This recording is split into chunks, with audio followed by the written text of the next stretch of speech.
Well, as tensions between the United States and North Korea escalate, we're waiting to hear from North Korea's foreign minister. He's expected to speak at the United Nations General Assembly very soon. And earlier, there was some seismic activity detected near one of North Korea's nuclear sites. For now, all signs seem to show that it was a natural earthquake. President Trump once again took aim at North Korean leader Kim Jong-un during a campaign rally on Friday. And we can't have madmen out there shooting rockets all over the place.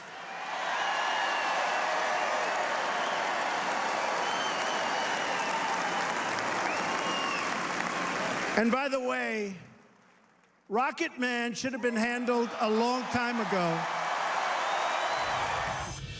Our Paula Hancocks joins me now live from Seoul with perspective there. Paula, this seismic activity happened near a known nuclear site. What are officials in South Korea and the region saying about it?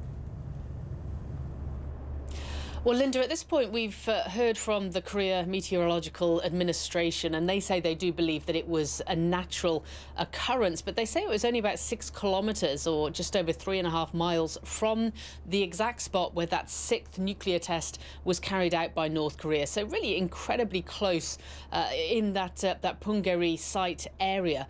Now, we are hearing from those officials that they're looking into the possibility that this event was because of geological stress due to the September 3rd nuclear test from North Korea. We're hearing the same from the CTBTO, the nuclear proliferation watchdog. They actually believe they may have been 2 seismic events, but they're looking into whether or not this could have been connected to what happened on September 3rd, that nuclear test. Not the fact that this is man-made in any way. They believe as well that this was natural, but could this be a result of that massive nuclear test that we did see at that point? So certainly this has shown that it's rattling nerves here in the region and around the world. The fact that it is so close to where that previous and all 6 previous nuclear tests have actually taken place. But at this point, we do believe it is natural, according to officials. All right, and as that goes on, we are seeing there's this bluster, these insults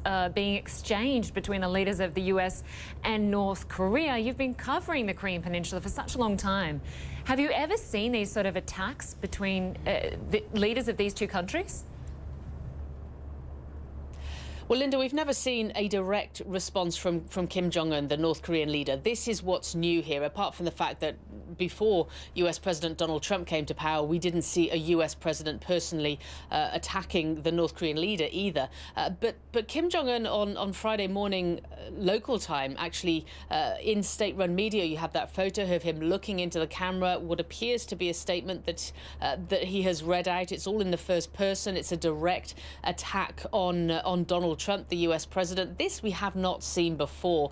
This sort of leader-to-leader rhetoric that we're seeing right now is concerning some. Of course, it is still rhetoric, and we have to remember that. But it has really made it a little more personal, according to experts. The fact that you're having these 2 leaders speaking directly to each other through media. All right, Paula Hancocks, great to get your perspective from Seoul. Thank you very much. Well, I want to turn now to Iran, a target of President Trump's anger during his speech to the UN General Assembly. Iran now claims it successfully carried out the test launch of a new ballistic missile. It comes just days after Mr. Trump accused Iran of being a murderous regime.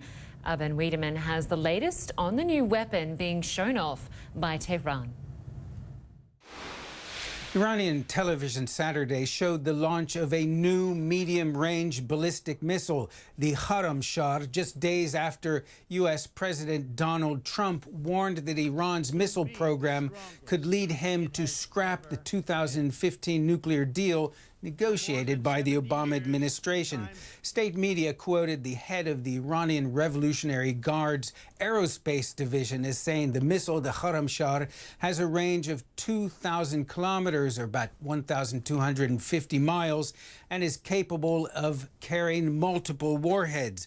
a missile with such a range could reach Israel as well as U.S. military bases in the Middle East. It's important to note, however, that Iran in the past has launched missiles with a greater range.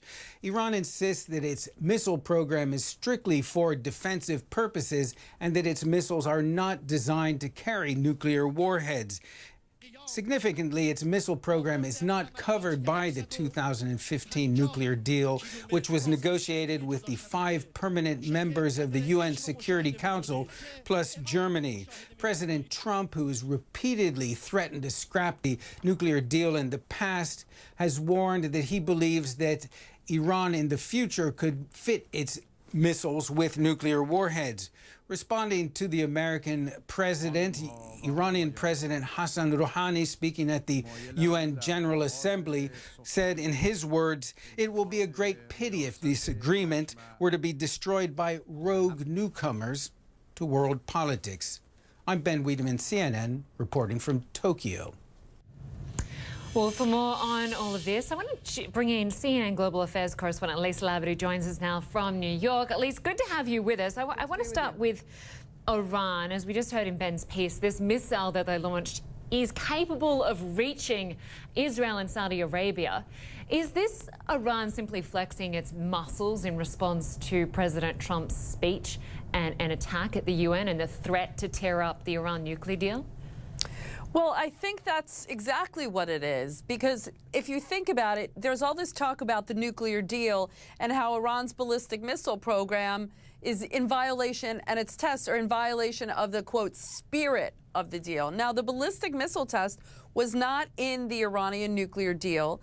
And, you know, President Trump is trying to talk about, you know, decertifying Iran from compliance because of its other activity, including its ballistic missile. So I think that that's exactly what Iran is doing, to kind of flex his muscle and say, we are still in compliance, and the United States and all of the other countries involved in the deal, the IAEA, all say that Iran is in compliance of the technical aspects of the nuclear deal. And now there's this wider discussion about Iran's other activity, its missile activity, its support for terrorism, its human rights. And I think that's what now you see the United States talking about. And Iran is continuing to say, you know, they're two separate things. And I think that's exactly what this muscle flexing is all about, Linda.